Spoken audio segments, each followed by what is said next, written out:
यह है आरजे कार्तिक की 1 मिनट स्टोरी। ये कहानी एक बूढ़ी माँ की, जिनकी कमर हमेशा झुकी हुई रहती थी, जिनके एक आंख नहीं थी। उनके घर में उनका बेटा, बहू और पोता इसी बात से परेशान थे कि हमारी दादी इतनी कुरूप है। बहू उनको साथ ले जाने से कतराती थी, पोता हमेशा उनको इग्नोर करता था और घर के एक कोने में छोटे से कमरे में वो हमेशा रहती थी।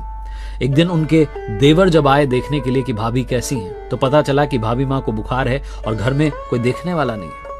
जब उनका बेटा वापस आया तो चाचा ने अपने भतीजे को बहुत डांट लगाई कि तुम अपनी माँ का ख्याल नहीं रखते। बहू को बहुत डांट लगाई कि आप अपनी सासू माँ की सेवा नहीं कर सकती। तो बहू ने गुस्से में कह दिया कि कितनी कुरूप है, इनको कहां लेकर के जाएं। तब चाचा ने अपने भतीजे को, अपनी बहू को और पोते को सबको याद दिलाया कि बताता हूं तुम्हें एक छोटी सी कहानी। जब तुम्हारा ये पति 2 साल का था तो सीढ़ी पर से गिर गया था, एक आंख इसकी चली गई थी, इसकी कमर जो है उसकी हड्डी टूट गई थी। तब भाभी ने अपनी बोन मैरो डोनेट की, भाभी ने एक आंख डोनेट की, इसीलिए तुम्हारा पति सीधी कमर के साथ चल पा रहा है, दोनों आंखों से दुनिया देख पा रहा है। हम में से बहुत सारे लोग अपने माँ बाप से कहते हैं कि पापा मम्मी आपने किया ही क्या है। अपने माता पिता से ये कहने से पहले 100 बार नहीं बल्कि अनंत बार सोचिएगा। ये लाइन कभी मत कहिएगा कि आपने हमारे लिए किया ही क्या है।